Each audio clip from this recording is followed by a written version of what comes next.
Hey guys, this is Brandon, and this is my presentation on why high school sports teams should be required to have an athletic trainer. This has been my narrow topic all semester long, and I put in a lot of time, effort, and research into this, so I'm really excited to show you guys what I found. But before I go into the problem itself, I first want to tell you a little bit about what an athletic trainer is and what their role is. There's been a lot of debate and discussion over whether an athletic trainer is a doctor or not a doctor, whether they're a physician or not a physician. Well, I'm here to tell you that they are. Athletic trainers are indeed licensed healthcare professionals, and their job is a lot more than just running out onto the field when a player gets injured, talking to them, making sure that they're okay, and helping them off the field. It's a lot more than that. A lot more that goes into it. Like, they have to find techniques and administer these techniques to help prevent injuries to the athletes. So whether that's stretching before games, lifting, muscle activation, and taping ankles and shoulders before, during, and after games. They have to conduct player health evaluations, kind of like a physical. They have to help diagnose injuries, what they're actually trying to do out on the field when a player gets hurt. And sometimes they have to wait to help get a player to the hospital where, if it's potentially serious, they might have to go an MRI. They help with treatment after games and injury treatment. So after games, it could be ice baths to help relax the body and relax the muscles. And then they also help with rehabilitation. So after an injury heals, they work with the athlete, getting them back into the gym, working on things like lifting and stretching, and again, making sure that they're getting their bodies back to where they need to be to perform. So what's the problem? The problem is that high school athletes are getting injured, and they're getting injured a lot. But they're getting injured more at schools without an athletic trainer than schools with an athletic trainer. So we're trying to balance that out a little bit. Recurrent injury rates are almost 6 times higher among athletes who play soccer, and almost 3 times higher among athletes who play basketball at schools without athletic trainers versus schools with. And one of the biggest controversies in all of sports today, even all of media today, is concussions in youth and high school sports. Well, athletes with an athletic trainer are more likely to know about a concussion faster than athletes without. So the faster you can diagnose it, the faster you can start treatment.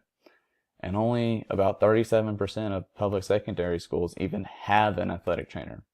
So that means there's a lot more kids without than a lot of kids with. So we're just trying to balance out a little bit. So what's the solution? Well, it's relatively simple. Finding athletic trainers who are certified to work in the high schools. The biggest thing, however, is immediately getting them to work, because having relationships and building strong relationships and communication with the athletes is key, because getting to know their bodies is really important here. 2 athletes can have the same injury, but their bodies may respond completely different ways. So getting to know the athlete, getting to know how their body will respond to something is important, is really important, and something that would be the first thing that would be worked on. Obviously, it's not going to be cheap.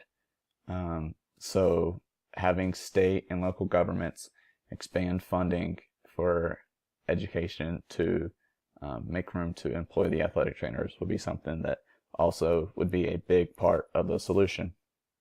However, it's not foolproof, and there is still some steps that need to be taken.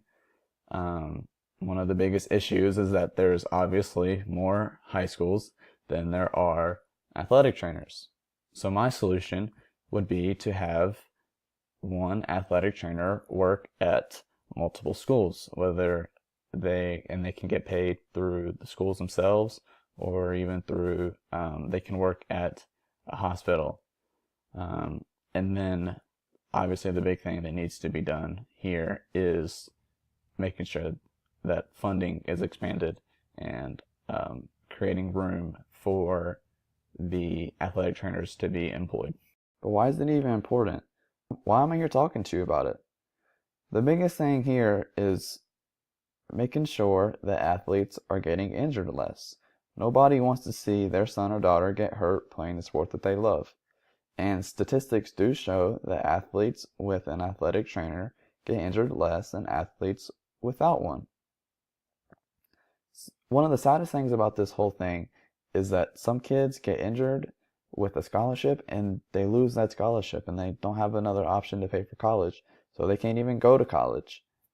So making sure that they are afforded greater opportunities with potential scholarships to make sure they don't lose it over some freak accident is one really big thing here. And finally, making sure the athletes' bodies are better prepared for collegiate and professional sports if they make it that far. One of the biggest things that coaches work on when a freshman in college arrives is getting their body prepared, because oftentimes it's just not ready for that next level of sports, and that's because it hasn't been taken care of properly, because they didn't know how to take care of their body because there wasn't an athletic trainer there. So that's it for my presentation. I hope that you can see my points. I hope that you can agree with me, and I hope that you can see that it's time for a change. These are my references for my images and for my statistics. Thank you for watching, and bye-bye.